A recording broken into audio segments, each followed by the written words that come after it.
समाज में जब कुरीतियां फैल जाती हैं,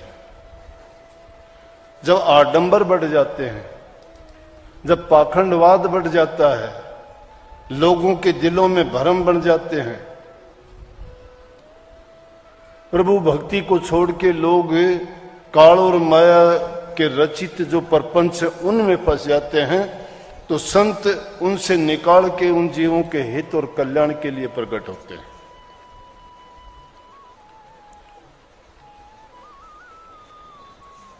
जैसे अब देखते हैं हम यहां, तो आज मुझे देख के इस बात की बहुत खुशी है कि कितने नौजवान बच्चे जब भी यहां का सत्संग होता है, रूपावास का कहो, यहां भादरा का कहो या राजगढ़ का कहो, इसमें जो संगत आती है, लोगों का प्यार और श्रद्धा और इनका विश्वास जब देखता हूं तो मुझे एक अलग ही प्रकार का आनंद प्राप्त होता है। नौजवान बच्चे देखता हूं, छोटी छोटी बच्चियां हैं, कितना प्यार करती हैं, नौजवान बच्चे हैं। दूसरी काफी जगह ऐसी हैं जो पंजाब का इलाका पाकिस्तान से लगता हुआ है, दुख के साथ कहना पड़ता है, नशे की प्रवृत्ति वहां से इतनी बढ़ती जा रही है, फैलती जा रही है कि अपने आप के ही थोड़ी दूरी पर, पता नहीं उन नशों का नाम भी याद नहीं है क्या क्या है, कोई चिट्टा कहता है, कोई पिट्टा कहता है, क्या क्या ऐसी वो बर्बाद करने लग रही है हमारी आने वाली पीढ़ी को। जिनको उसकी लत पड़ जाती है छूटती नहीं है। घर बर्बाद, परिवार बर्बाद, धन बर्बाद, जिंदगी बर्बाद, मानसिक शांति इंसान की खत्म। इंसान जिसको परमात्मा के बाद में दूसरा दर्जा दिया गया है, ऐसा रूप किसी भी जीव को नहीं है। 84 लाख योनि में जो शक्ति, जो विचार, जो विवेक, जो बुद्धि, जो ज्ञान इंसान रूपी प्राणी को जो दिया गया है वो किसी में भी नहीं है। परंतु ऐसी चीजों में पड़ के जब ये जीवन को बर्बाद कर देते हैं तो इनका ये इंसान का रूप धरना बेकार चला जाता है। ये मिला इसलिए नहीं था, मिला तो इसलिए था कि जो काल ने प्रपंच रचा 84 लाख योनि का, जिसमें जीव कैदी की तरह से बांध दिए लाके, और फिर माया ने ऐसे पाखंड रच दिए जिसके कारण ये निकलना इसके लिए मुश्किल हो गया। लेकिन संत जब आते हैं तो उन चीजों को पहले इंसान को इंसान बनाना सिखाते हैं, उसके बाद उसको सामाजिक और पारिवारिक रूप से सच्चा, ईमानदार, धार्मिक और भक्ति के रास्ते पे चलने के लायक बनाते हैं। बुराइयां सब छूटती चली जाती हैं, अच्छे गुण उसमें आते चले जाते हैं।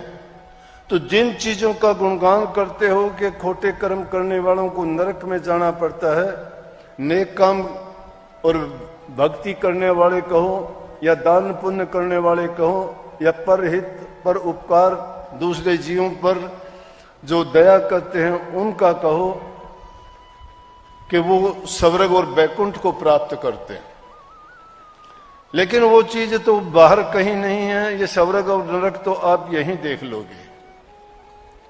जो इंसान पाप कर्मों में फंस जाता है, बुरे काम करता है, उसके लिए नरक है। थोड़ा सा भी अगर ध्यान करके देखोगे, आज जितनी भी घटनाएं होती हैं उसका कारण नशा ही होता है, जो बुद्धि को खराब करता है।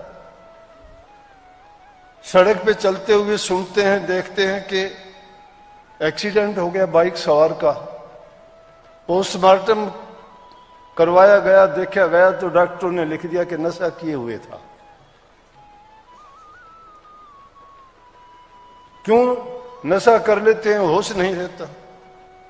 नादान उम्र के बच्चों को देखते हैं जिसकी उम्र अभी जवानी में प्रवेश नहीं किया है, किसी दूसरे आदमी को चाकू मार देता है, गोली मार देता है, वो या चोरी कर लेता है, मोटरसाइकिल कार उठा लेता है। और जब उससे पूछते हैं किस लिए ऐसा किया, कि मुझे नशे की लत थी, उसके पैसे नहीं मिलते थे और इसलिए मैंने वो करने के लिए ऐसा किया। उसमें भी नशा मिलता है। कोई बड़ी गाड़ी, ट्रक या बस का दुर्घटना, एक्सीडेंट होती है, कितने लोगों का नाश कर देते हैं। जब उनको भी, ड्राइवरों को पूछा जाता है, जब उनकी मेडिकल किया जाता है, तो उनको भी पाया जाता है कि वो नशे में ही होते हैं, चाहे वो नशा कोई भी। ये नशा इस प्रकार से इंसानियत को बर्बाद करता है। ये एक बुराई है, छोटी सी बुराई, जो लगते हुए तो देर नहीं लगती, धीरे धीरे करके इंसान, क्योंकि देखते होगे कोई भी नशा अच्छा है ही नहीं। शराब पियोगे कड़वी है, सुल्फा गांजा पियोगे अच्छा नहीं, जब धुआं अंदर लेके जाते हो खांसी आती है, कफ हो जाता है, बलगम हो जाता है, सांस नहीं आता कई बार, लेकिन फिर भी उस गंदगी की ओर बढ़ते चले जाते हैं।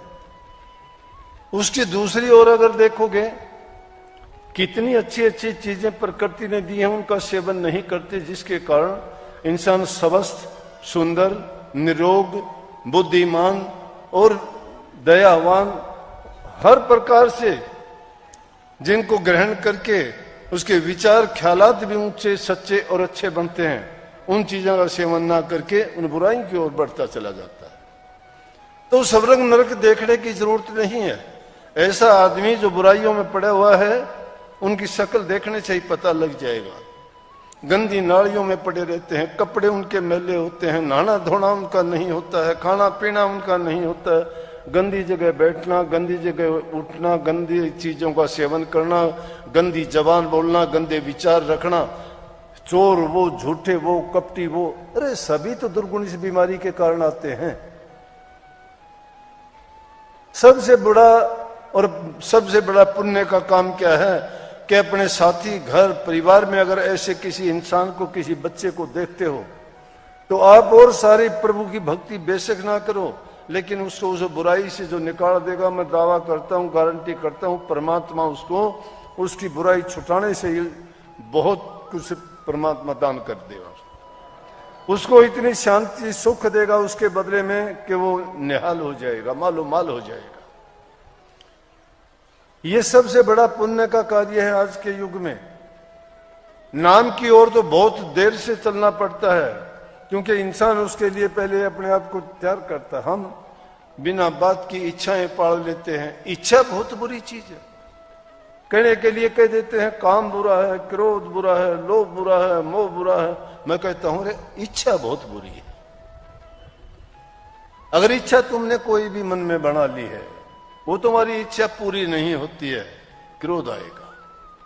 क्रोध आने से आदमी सभी गलतियां करता है। अगर तुम्हारी इच्छा पूरी हो गई तो तुम्हारा लोभ बढ़ जाएगा, उस ओर चलते चले जाओगे। इसलिए बिना मतलब की इच्छाएं अपने मन में ना पालो। उस मालिक पे यकीन और विश्वास रखो कि जिसने तुम्हें पैदा किया है वो तुम्हारा लालन पालन भी करेगा। लेकिन तुम्हें जो स्वतंत्रता उसने दी है अच्छा जीवन जीने की, अच्छे काम करने की, वो किसी को मना नहीं करता है। परमात्मा ने छूट कर दी, करो कुछ भी करो, तुम्हारी मर्जी है, करिए। लेकिन परिणाम जब हो गए, जब परमात्मा को दोष नहीं देना। क्यों? परमात्मा ने तो आपको कहा नहीं कि ये बुरे काम है ना कर या इसको छोड़ दे। वो ये भी नहीं कहते नेक काम है तू कर, वो नहीं कहता। वो तो देखता है, तुम्हारा देखता है, लेकिन लिखता भी रहता है। उसके हाथ में जो कलम है, किताब है, वो दूसरे को दिखाई नहीं देती। तुमने नजर भी थोड़ी उठाई तो भी उसने सब कुछ नोट कर लिया, सब कुछ लिख लिया है। उसकी तेज नजर है, लाखों आंख थक जाती हैं, लेकिन वो करोड़ों अरबों खरबों की दृष्टि है, सबको एक ही पल में देख लेता है। इंसान इंसान से तो बच जाएगा, उसकी नजरों से तो बचा लेगा, लेकिन जो लिखने वाला है उसकी नजर से नहीं बच सकता। इसलिए सबसे बड़ी और पहली जरूरत की बात है इंसान नेक काम करे, ये करनी है। करनी जो अच्छी नहीं करता है, ये करनी जब अच्छी करनी सीख जाओगे या करनी करने लग जाओगे तब कहीं आप भक्ति के लायक बनोगे उसके। ये बहुत बुरी दलदल है जिसमें से निकलना पहले जरूरी है, आगे की बात तो बाद में सोचनी पड़ेगी। अब तो युग संतों का है, जो मन में आया चलो के देखा देखी, हम भी चलते हैं गुरु के पास, नाम ले लें। नाम कोई पंसारी की दुकान की पुड़िया नहीं, लेकिन संत दया कर देते हैं। जैसे कही कि पड़ा रहे धनी के द्वार, तेरी बनत बनत बन जाई। अरे सतगुरु के द्वार पे पढ़ने का मतलब यह है कि आदमी में भला बुरा वक्त आता है, मन हमेशा एक जैसा नहीं रहता, वक्त और परिस्थितियों के अनुसार बदलता रहता है। कभी ये खुश होता है तो कभी नाराज होता है, कभी कष्ट होता है तो कभी इसको आनंद मिलता है, कभी कुछ करने की सोचता है तो कभी कुछ करने की सोचता है। लेकिन एक गुरु का द्वार ऐसा है कि जिसमें अगर तुम्हारे साथ भली बुरी जैसी भी बीतती है, लेकिन अपने श्रद्धा को ना डगमगाने दें, अपने यकीन को ना खो, अपने विश्वास और धैर्य बढ़ा के जब टिके रहोगे। महाराज जी फरमाया करते कि टिके रहो टिके रहो, टिके के लाखों मोल, डिगे की कोडी में। टिके रहो मत हो डामाडोल। डामाडोल की कोडी नहीं होती, टिके के लाखों मोल बन जाते हैं। शिष्य का भाव तो गुरु के प्रति ऐसा होना चाहिए जैसे कबीर साहब ने कहा, कुत्ते की तरह से। शिष्य कुकर गुरु का मोतियावा का नाम, प्रेम डोर से बंद अर्जित कितने चित जाऊं। मतलब क्या है इसका कि गुरु जो तुम्हें पढ़ाता है, गुरु तुम्हें सिखाता है, गुरु जो उपदेश शिक्षा देता है, उसको अपने हृदय में रखिए। ये गुरु भक्ति है। जो गुरु भक्ति को नहीं समझ सकता, नहीं जानता, वो प्रेम भक्ति प्रभु भक्ति में कदम नहीं रख सकता। गुरु भक्ति, गुरु को अपनी पूजा कराने से मतलब नहीं है। क्या करना पूजा करा के? हम तो कहते हैं अहम भाव रखना ही नहीं किसी का भी, सबको समान मानते हैं। कीड़ी में भी वो जीव है, हस्ती में भी वो प्राणी है, वो भी वैसा ही प्राणी है जैसे हम हैं। सब में उस मालिक का ज़हूर है, सब में उसको देखो, सब में पाओगे।